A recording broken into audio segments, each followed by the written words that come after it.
Recording.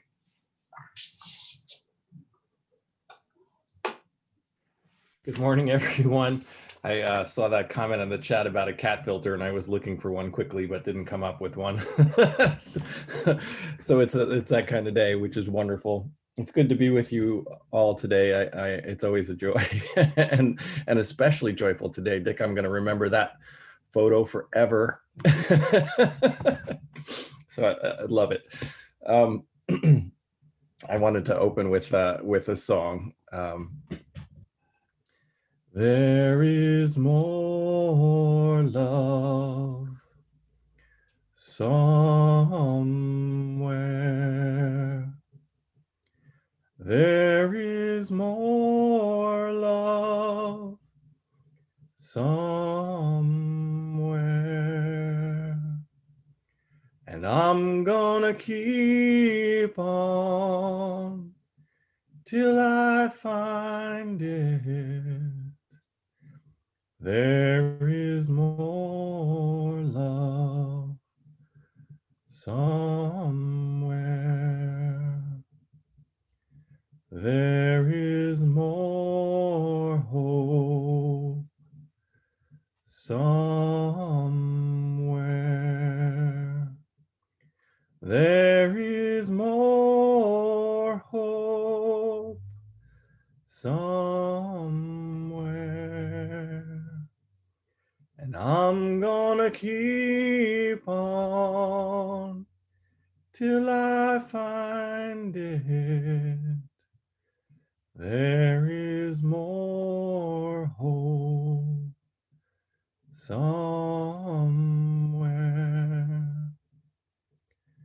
There is more joy somewhere. There is more joy somewhere. And I'm gonna keep on till I find it. There is more joy somewhere.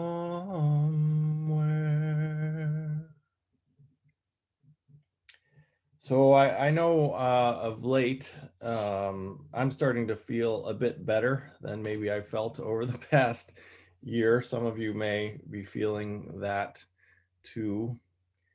It certainly could be the recent arrival of spring for many of us and the return of the daffodils and the crocuses. Could be the receding of the pandemic with declining numbers of infected people and deaths, with an increasing numbers of people becoming vaccinated, a sign of great hope after a year of struggling with this pandemic. Could be the recent shift in national leadership and the turning back of what could easily be described as an authoritarian insurrection against our nation. Or it may be something else. But it feels to me, at least, like to some degree, like hope returning, like goodness coming back. And I think the last several years, especially this last year, has offered an opportunity for some tremendous lessons in hope. We've struggled greatly together in countless ways, and sometimes hope was difficult to find. These last few years have certainly taught me many lessons in hope, but I'm not sure they were necessarily the lessons that led down a path that one might think. These past years have stirred a crisis of faith in me, or maybe better spoken, a crisis of hope. But these times, rather than leading me to renew a sense of hope in the same way, have rather shifted how I hope and helped me understand hope in a very new and different way than I've understood it in the past. You know, I think many of us are attracted to Unitarian Universalism and religious liberalism in general because of a basic attraction to the idea of human goodness.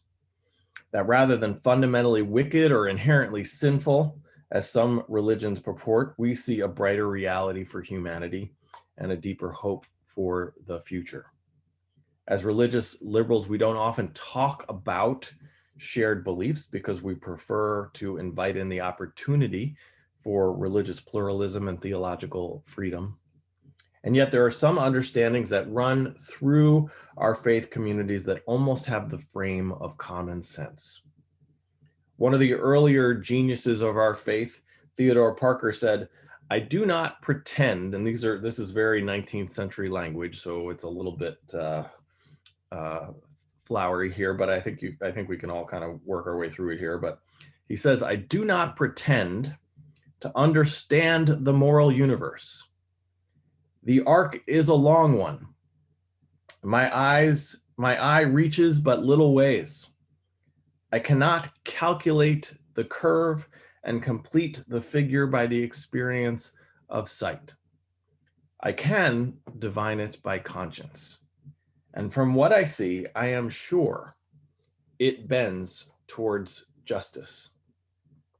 Some of you may be more familiar with a more modern version of that, of those words by Martin Luther King Jr., where he said, "The arc of the moral universe is long, but it bends towards justice." Unitarian exemplar and theologian James Luther Adams expressed many of our common beliefs in what he calls the 5 smooth stones of religious liberalism, the 5 smooth stones of religious liberalism, which I think are fascinating to kind of look at and examine and study. JLA is particularly fascinating because his beliefs were shaped in the shadow of fascism in Europe and the rise and defeat of Hitler.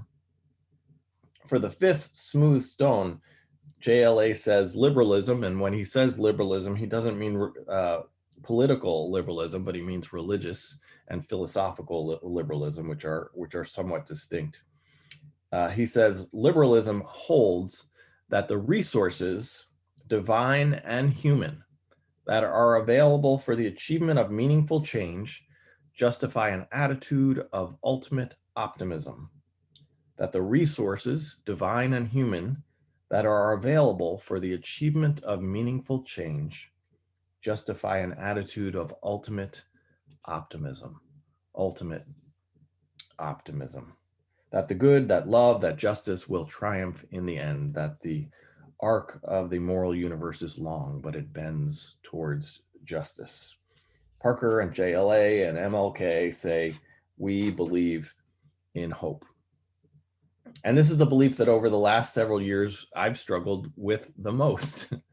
Sometimes consciously, but often unconsciously, my belief system is built on the idea that we are getting better, that while progress is slow, we're moving in the right direction.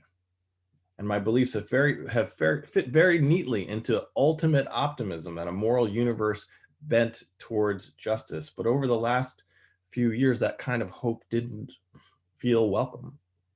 It felt forced, hurtful, out of place, even desperate. As I watched a large number of people openly manipulate truth for their own benefit and with great harm to so many of our marginalized brothers, sisters, and siblings, as I saw democracies in other countries fall, as I saw increasing income inequality and climate change, I struggled with the prospect that maybe ultimate optimism was simply untrue. I began to wonder whether hope was a refuge built on privilege, that I could see so much goodness and possibility because I've been fortunate enough to have a fairly gentle life. That life has basically given this straight, middle class, well-educated white man a lot to be hopeful about. While oppression, injustice, and human evil have been things I have not encountered to any great degree, at least not as a personal recipient of those harsh realities. The events of the last few years forced me to confront a flaw in my worldview, that I had not given enough weight to the insidiousness of evil. And I began to question basic things like whether every human life is redeemable, and to wonder if in fact we were getting better. And I even began to realize that our very own democracy was at risk. And it feels hard to say and hard to believe that our country flirted with fascism, and I believe we truly did, culminating in the failed insurrection of January 6th. And while we may have pushed that back a bit with a far too close election recently, it's important to remember that impetus is still very much alive. It hasn't gone away. And just as an example, as a response to the big lie of election fraud, we have states across the nation tightening up voting restrictions, which will absolutely disenfranchise some of our most vulnerable citizens. And it, of course, remains true that the primary instigator of so much of what has occurred these last several years has still not found justice in a nation where self-interest drives too many people. Yale professor and expert on totalitarian history, Timothy Snyder, he talks in his book, The Road to Unfreedom, about the politics of inevitability, the politics of inevitability.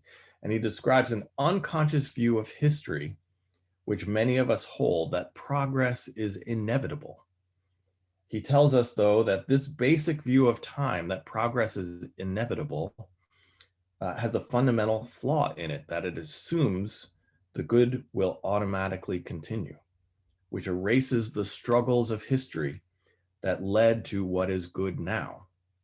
He describes this as a worldview that creates a narrative around reality that fails to understand the importance today of the needed effort to keep and advance freedoms and rights in our society. And he compares this to what he calls a politics of eternity, a view of history that places a nation at the center of a cyclical story of victimhood, where the same threats return again and again and again to do us harm.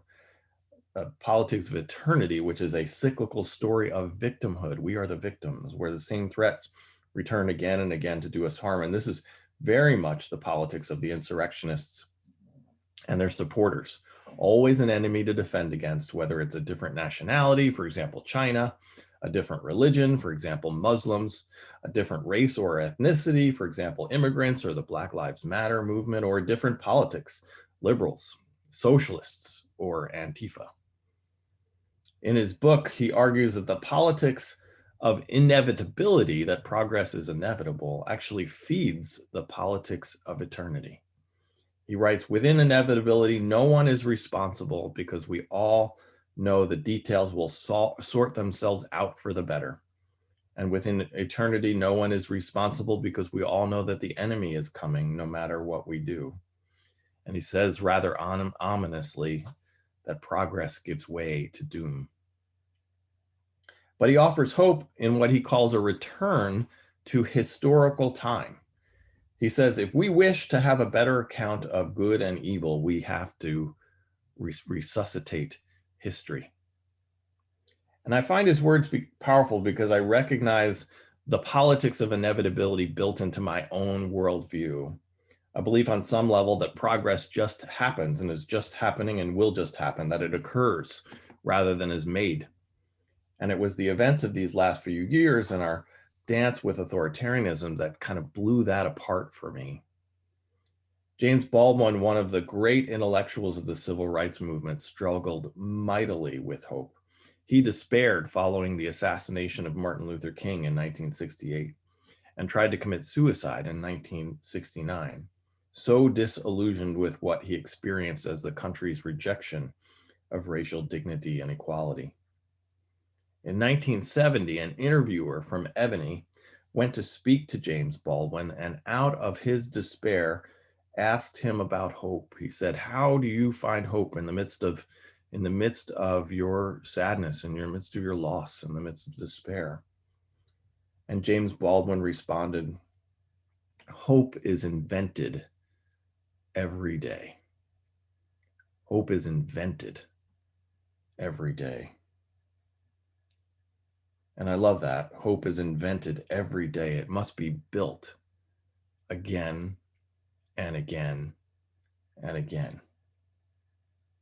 And I like to think it is not built through stirring up our hearts to believe in a politics of inevitability, but invented in our choices to build a society of justice and love. I know Baldwin would ascribe to that. Eddie Glaude, who's the author of Begin Again, James Baldwin's America and its Urgent Lessons for Our Own, he responded to James's Baldwin's struggle with and also confidence in hope in a radio interview when he shared words that hit me right in the chest. He said, "There's reason to think that we are on the precipice of change, but there's no guarantee. But wherever human beings are, we at least have a chance, because we're not only disasters, we're also miracles." And honestly, as I heard that, I wept, because it pulled together so much of what I had struggled with over these past few years. Both the acknowledgement that, yes, we human beings are, in fact, disasters in so many ways, but we also are miracles. And that's the centerpiece of a new emerging faith for me, a new emerging faith in hope for me, a different kind of hope. My new faith is built on holding paradox and possibility. I'm no longer tethered to a belief that progress is inevitable, because I don't know if it is. And I'm certainly not holding to the idea that goodness will automatically emerge, because I don't know if it will. But rather, I am held by a hope that feels more real to me. The world we dream of liberty, equality, and solidarity, of justice and love, that world may not be inevitable, but it is possible.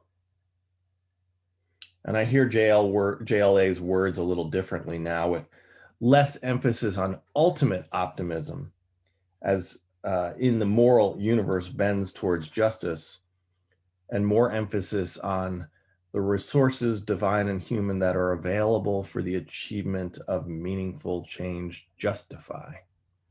The resources, divine and human, that are available for the achievement of meaningful change justify. We have the resources we need, but we must use them, because we are disasters and miracles.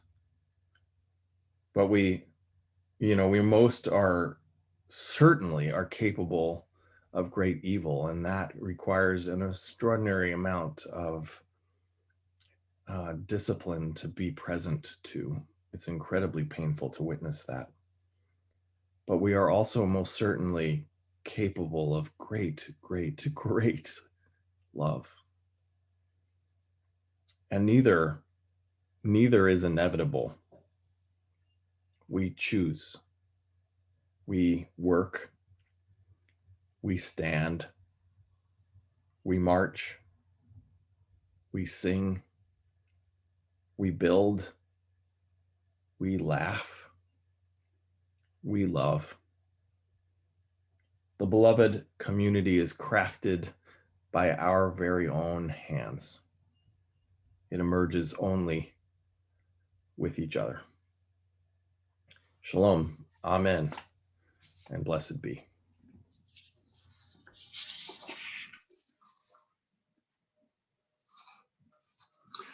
Amy Shee will play Grace by Fred Cox, Rory Graham, and Simon Aldred, as performed by Rag and Bone Man.